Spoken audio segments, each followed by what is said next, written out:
गुरुवार व्रत कथा और पूजा इस विधि से करेंगे तो भगवान विष्णु बनाएंगे आपको धनवान। बृहस्पतिवार का दिन भगवान विष्णु को समर्पित है। कहते हैं कि जो व्यक्ति हर गुरुवार भगवान विष्णु की पूजा करता है और गुरुवार की कथा सुनता है, गुरु बृहस्पति की और भगवान विष्णु की कृपा से उनकी सभी परेशानियां दूर हो जाती है। लेकिन गुरुवार की व्रत कथा और पूजा के कुछ नियम हैं जिनका बड़ी ही सावधानी से पालन करना चाहिए। आइए जानते हैं गुरुवार के व्रत कथा और व्रत से जुड़े नियम। गुरुवार व्रत पूजा कथा में कई ऐसी बातें बताई गई है जिन्हें मनुष्य को ध्यान पूर्वक अपनाना चाहिए। कहते हैं जो व्यक्ति श्रद्धा भाव से गुरुवार को भगवान विष्णु की पूजा करता है और गुरुवार व्रत की कथा कहता और सुनता है, उसकी गरीबी और कष्ट को भगवान विष्णु दूर कर देते हैं। जीवन में सुख समृद्धि के लिए गुरुवार के दिन आप भी इस गुरुवार व्रत कथा को सुने या पढ़ें। बृहस्पतिवार के दिन सूर्योदय से पहले ही उठें और नित्य क्रम से निर्वृत्त होकर पीले रंग के वस्त्र पहनें। इसके बाद पूरे घर में गंगा जल छिड़कें। इसके बाद पूजा घर में श्री हरि विष्णु की मूर्ति या चित्र स्थापित करें। फिर पीले रंग के गंध पुष्प और अक्षत चढ़ाएं। इसके बाद चना गुड़ और मुनक्का चढ़ाकर विधि विधान से पूजन शुरू करें। इसके बाद धर्मशास्त्रार्थ यज्ञ ज्ञान विज्ञान परायण विधि विधान मंत्र का जप करें। इसके बाद व्रत की कथा पढ़ें। कथा पढ़ने के बाद केले के पेड़ में जल चढ़ाएं।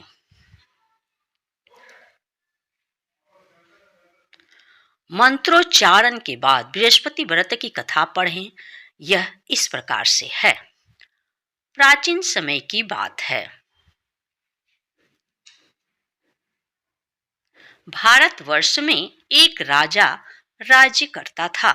वह बड़ा प्रतापी और दानी था। वह नित्य गरीबों और ब्राह्मणों की सेवा सहायता करता था। वह प्रतिदिन मंदिर में भगवान दर्शन करने जाता था, लेकिन यह सब बात उनकी रानी को अच्छी नहीं लगती थी। वह ना ही पूजन करती और ना ही दान करने में उसका मन लगता था। एक दिन राजा शिकार खेलने वन को गए हुए थे तो रानी और दासी महल में अकेली थी।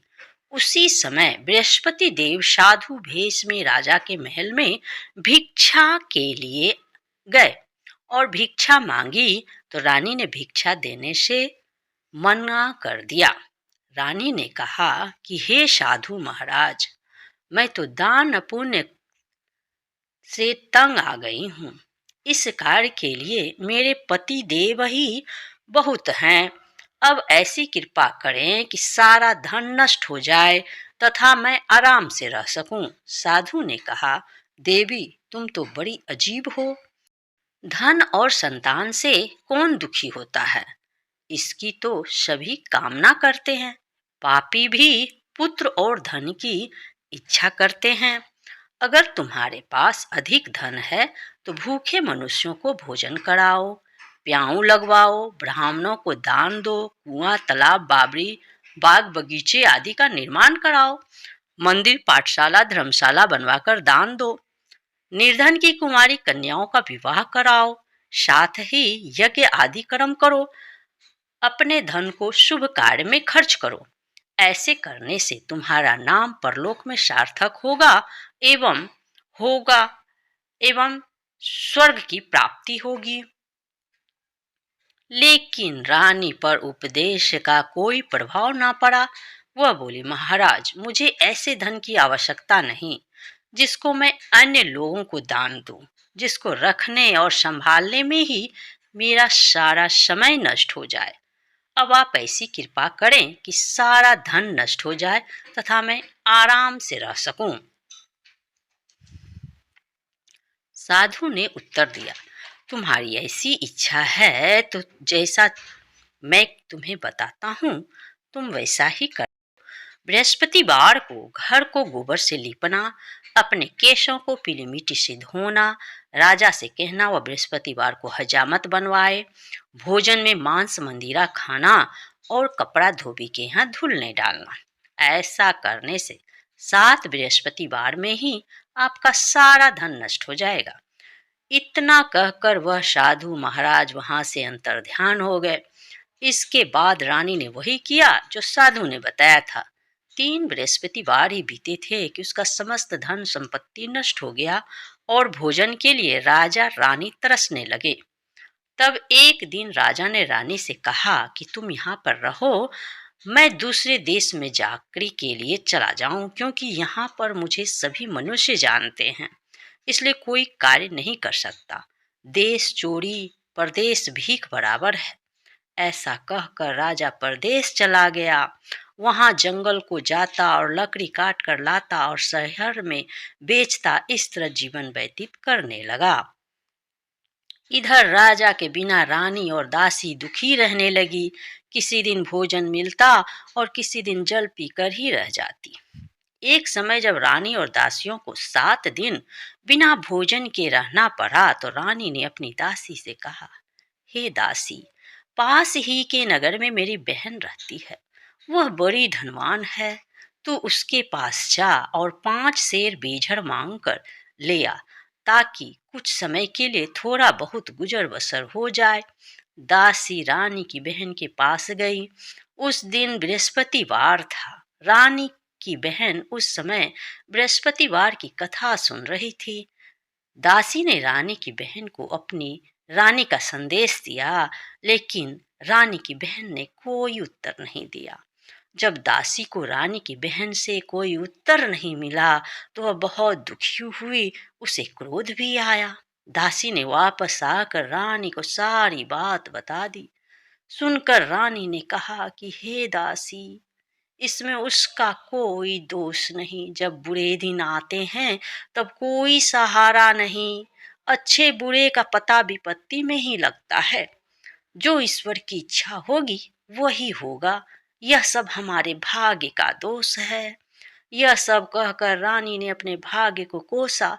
उधर रानी की बहन ने सोचा कि मेरी बहन की दासी आई थी, लेकिन मैं उससे नहीं बोली, इससे वह बहुत दुखी हुई होगी। कथा सुनकर पूजन समाप्त कर वह अपनी बहन के घर गई और कहने लगी, हे बहन, मैं बृहस्पतिवार का व्रत कर रही थी। तुम्हारी दासी गई, लेकिन जब तक कथा होती है तब तक ना उठते हैं और ना बोलते हैं, इसलिए मैं नहीं बोली। कहो दासी क्यों गई थी?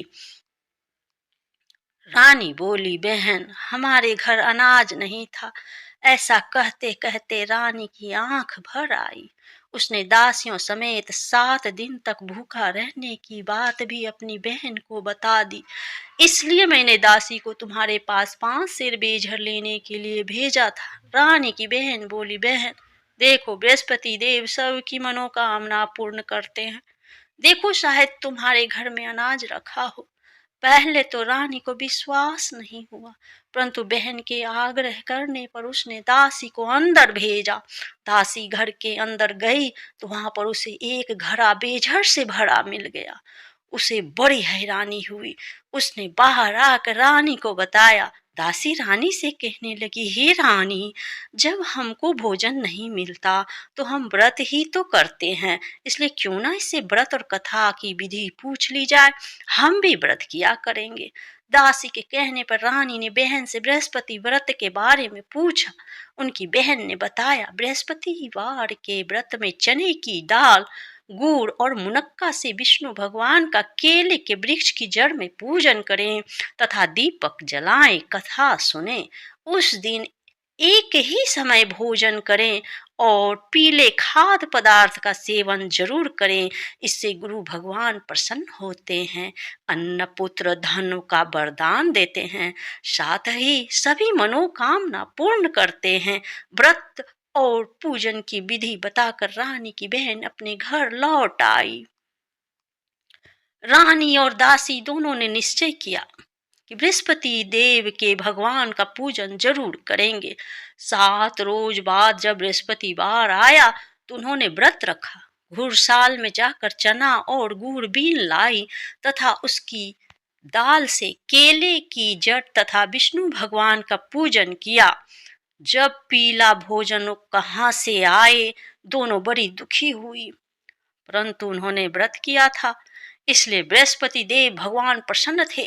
एक साधारण व्यक्ति के रूप में वो 2 थालों में पीला भोजन लेकर आए और दासी को देते हुए बोले, हे दासी, यह भोजन तुम्हारे और तुम्हारी रानी के लिए है, इसे तुम दोनों ग्रहण करना। दासी भोजन पाकर बहुत प्रसन्न हुई। उसने रानी से कहा, चलो रानी जी भोजन कर लो, परंतु रानी को भोजन आने के बारे में कुछ भी पता नहीं था, इसलिए उसने कहा कि जा तू ही भोजन कर, क्योंकि तू व्यर्थ में हमारी हंसी उड़ाती है। तब दासी ने कहा, एक व्यक्ति भोजन दे गया है।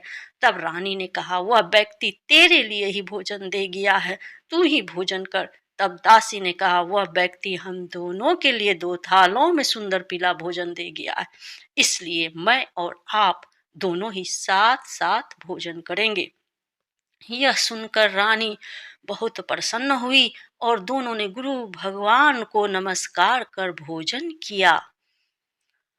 उसके बाद से वे प्रत्येक बृहस्पतिवार को गुरु भगवान का व्रत और पूजन करने लगी। बृहस्पति भगवान की कृपा से उनके घर धन हो गया, लेकिन रानी फिर भी पहले की तरह आलस्य करने लगी। तब दासी बोली, देखो रानी, तुम पहले भी इस प्रकार आलस्य करती थी, तुम्हें धन के रखने में कष्ट होता था, इस कारण सभी धन नष्ट हो गया। अब गुरु भगवान की कृपा से धन मिला है तो फिर तुम्हें आलस्य होता है। बड़ी मुसीबतों के बाद हमने यह धन पाया है, इसलिए हमें दान पुण्य करना चाहिए। अब तुम भूखे मनुष्यों को भोजन कराओ, प्याऊ लगवाओ, ब्राह्मणों को दान दो, कुआं, तालाब, बावड़ी और बाग बगीचे आदि का निर्माण कराओ, मंदिर, पाठशाला और धर्मशाला बनवाकर दान दो, निर्धनों की कुंवारी कन्याओं का विवाह कराओ, साथ ही यज्ञ आदि कर्म करो, अपने धन को शुभ कार्य में खर्च करो, जिससे तुम्हारे कुल का यश बढ़े और स्वर्ग प्राप्त हो और पितर प्रसन्न हो। दासी की बात मानकर रानी शुभ कर्म करने लगी, उसका यश फैलने लगा। एक दिन रानी और दासी आपस में विचार करने लगी कि न जाने राजा किस दशा में होंगे, उनकी कोई खोज खबर भी नहीं है। उन्होंने श्रद्धापूर्वक बृहस्पति भगवान से प्रार्थना की कि राजा जहाँ कहीं भी हैं सिर्फ वापस आ जाएं। उसी रात्रि को बृहस्पति देव ने राजा को स्वप्न में कहा, हे राजा उठ, तेरी रानी तुझको याद करती है, अपने देश को लौट जा। राजा प्रातःकाल उठा और जंगल से लकड़ी काटने के लिए जंगल की ओर चल पड़ा। जंगल से गुजरते हुए विचार करने लगा कि रानी की गलती से उसे कितने दुख भोगने पड़े। राजपाट छोड़कर जंगल में आकर मैं रहना पड़ा, जंगल से लकड़ी काटकर शहर में बेचकर गुजारा करना पड़ा और अपनी दशा को याद करके व्याकुल होने लगा। उसी समय राजा के पास बृहस्पति देव साधु के भेष में आकर बोले, हे लकड़हारे, तुम इस सुनसान जंगल में किस चिंता में बैठे हो, मुझे बताओ। यह सुनकर राजा के नेत्रों में जल भर आया। साधु की वंदना पर राजा ने अपनी संपूर्ण कहानी सुना दी। महात्मा दयालु होते हैं। वे राजा से बोले, हे राजा, तुम्हारी पत्नी ने बृहस्पति देव के प्रति अपराध किया था, जिसके कारण तुम्हारी यह दशा हुई है। अब तुम चिंता मत करो, भगवान तुम्हें पहले से भी अधिक धन देंगे। देखो, तुम्हारी पत्नी ने बृहस्पतिवार का व्रत शुरू कर दिया है। अब तुम भी बृहस्पतिवार के व्रत में चने की दाल और गुड़ मुनक्का से विष्णु भगवान को केले के वृक्ष की जड़ में पूजन करो तथा दीपक जलाकर कथा सुनो। उस दिन एक ही समय भोजन करना, लेकिन भोजन में पीले खाद्य पदार्थ का सेवन जरूर करना। भगवान तुम्हारी सब मनोकामनाओं को पूर्ण करेंगे। साधु की बात सुनकर राजा बोला, हे प्रभु, लकड़ी बेचकर तो मैं इतना पैसा भी नहीं बचा पाता जिससे भोजन के उपरांत कुछ बचा सकूं। मैंने रात्रि में अपनी रानी को व्याकुल देखा है। मेरे पास कोई साधन नहीं है जिससे उसका समाचार जान सकूं। फिर मैं कौन सी कहानी कहूँ, यह भी मुझको मालूम नहीं है। साधु ने कहा, हे राजा, मन में बृहस्पति भगवान के पूजन व्रत का निश्चय करो। वे स्वयं तुम्हारे लिए कोई राह बना देंगे। बृहस्पतिवार के दिन तुम रोजाना की तरह लकड़ियां लेकर शहर में जाना। तुम्हें रोज से दुगना धन मिलेगा, जिससे तुम भली भांति भोजन कर लोगे तथा बृहस्पति देव की पूजा का सामान भी आ जाएगा। राजा ने ऐसा ही किया और उसको मन वांछित फल की प्राप्ति हो गई। इस प्रकार जो भी यह कथा पढ़ता या सुनता है, उसके सभी मनोरथ पूरे हो जाते हैं। जय हो बृहस्पति भगवान की जय।